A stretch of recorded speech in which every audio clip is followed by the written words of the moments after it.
There's a reason why I got no time to explain, or why I have no time to explain. Or was it, I have a reason why there's no time to explain, but I had no time to explain the weapon. I'm gonna tell you how the heck you can get the no time to explain exotic pulse rifle. Now, I'm not gonna put my opinions aside on this weapon so far, buddy. I'm gonna tell you what to do and how you can get it. First off, you cannot get the quest right away. Let me get closer like this to tell you immediately like this. You're gonna have to get the ghost, the cult ghost, first of all. Now, you only get the cult ghost when you're playing the Paradox as a daily heroic quest, daily heroic mission, or should we say a daily heroic quest that was listed on the daily heroic. Now, the only time you can play the Paradox on that daily heroic is if it's available as a daily heroic on Bungie. It cannot be weekly, it has to be daily. Now, the next thing is to do is to get 3 ghosts, and it'll be located in Paradox. So you have to go. One will be downstairs as soon as before you get inside. That'll be in the caves area. The next one will be on the rocks, the spirit from the chest, but instead you have to go on the rocks. And the third one will be as soon as you're going to defeat Atheon. So you gotta take a cave and find the next ghost that'll be located inside the cave. Well, actually, jump down and go find that ghost that's located down there. And you have to cross your way to the next portal.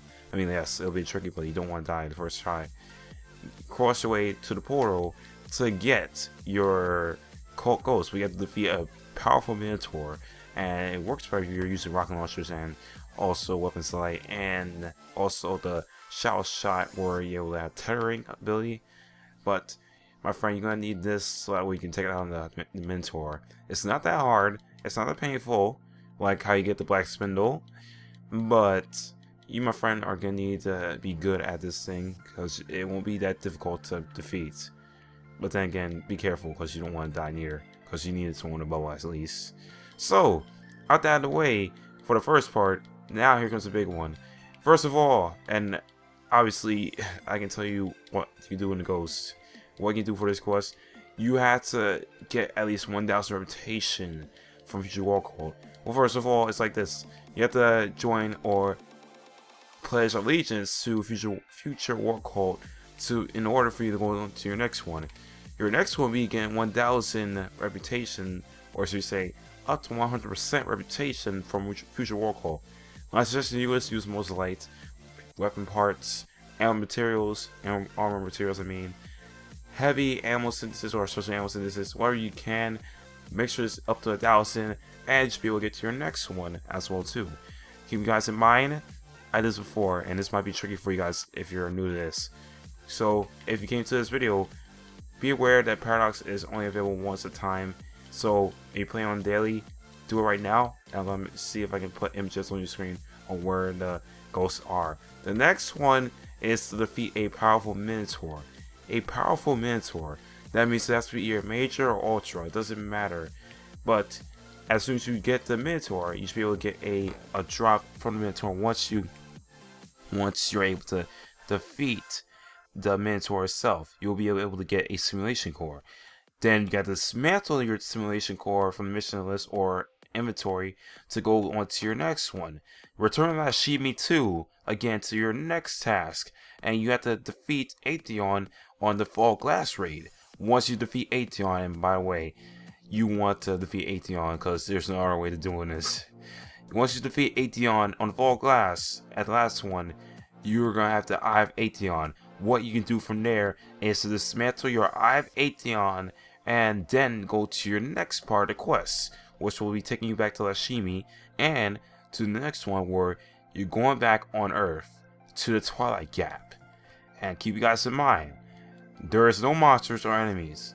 The only thing about this is you have a buff called, I think what's called a Shadow Orcs or something about orcs. And if your screen goes black, I mean if you're not touching the light or your screen goes black, you're going to die.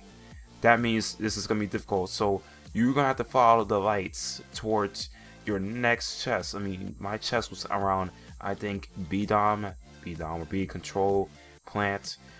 This is where you're going to have to find your chest. So I mean, this is where you gotta define chests. It might not be difficult, but follow the lights as quick as you can before your screen goes black to find your loot crate or chest crate before your screen goes black. Now, you're almost there. You have to go back to Lashimi. Well, actually, if I'm right, you have to go back to Lashimi. But if you can, if it says go back to Lashimi, then yes, you're doing it right. But if not, then your last part of the quest will be return back to the Black Garden, where it takes you into the Blood of the Garden. And this is going to be a difficulty of 290 light, level 40 or 41 hard difficulty if I'm right. And it's going to be where you have to anger a Minotaur, a powerful Minotaur. So that means you got to get him angry. No, not make him hungry, get him angry. Make him angry so that way, up to 100%, you summon a Minotaur, a powerful Minotaur in the Black Garden. Once you're there, this will be recommended if you're playing with a fire team, because if you are not playing with a fire team, trust me, it's going to be difficult if you're not going to be able to anger a Minotaur, or a god, by the way.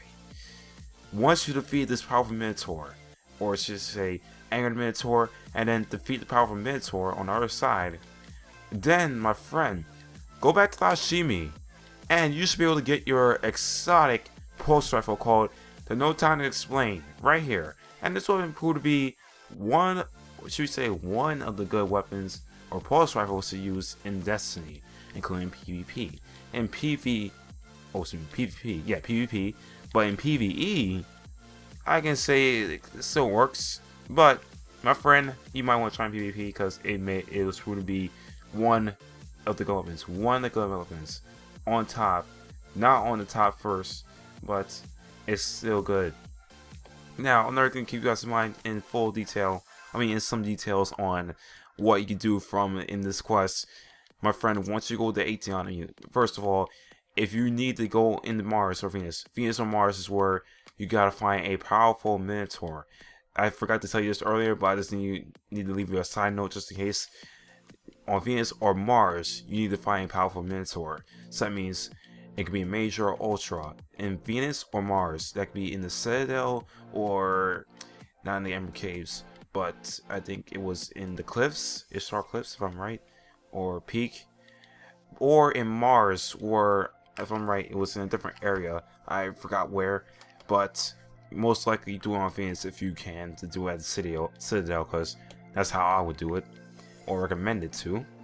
That's one. The second one is if you're playing on Atheon, you're going to use your Shadow Shot ability to destroy them. I don't know if you're able to destroy them from one shot if you have high damaging weapons, like up to 310, or should we say taking king stats of 314 or 315. Go ahead and do it as fast as you can.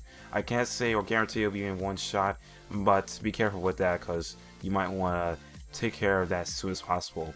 Now, the other step was how the heck are you supposed to get to your chest? Well, it's very easier and recommended to use your hunter with the King Stout ability in your Night Stalker class. Why? Because it is able to spot your chests or materials around your area, and it is helpful if you're able to use this. You don't want to use it long term if you're not going to be able to touch the light. You have to touch the light and be able to use King Stout at the same time too. And the last one, and I mean the last one, yes, bring a fire team of 2 or 3 in the Blood of the Garden, because you do want to anger the Minotaur. Why? Up to 100% and be able to summon it. If it drops down, it means it'll probably go away. But you need to summon him and keep him angry up to 100. Up to 100 as good and as quick as you can. Because once that drops down, you might need to restart. Or if you die, you might need to restart the whole process over again. That's also including if you and other people die at the same time. Yes, it'll be that bad. That bad, I can tell you, will guarantee that. So anyway guys, my name is Ray Lord. Sorry for this long tutorial for you guys to understand, but I just had to make it sure that you get the point. But especially in the first part, I might have to show you the first part sooner or later, because in Paradox I did pick up 3 ghosts, but if you want me to pick them up again, I'm gonna make sure once the mission is out for me available, because I do have the weapon and I already show you how to get it. But if you guys enjoyed the tutorial on how to get this gun, then go ahead and drop the like button. If you do my channel and want to see more Destiny content, or as well as Black Ops 3 content, and as well as some GTA content, GTA Online content. Then subscribe if you're new, and I'll see all you guys in the next video. But anyway, guys, I'll see you later, Space Cowboy. I'll see you all later.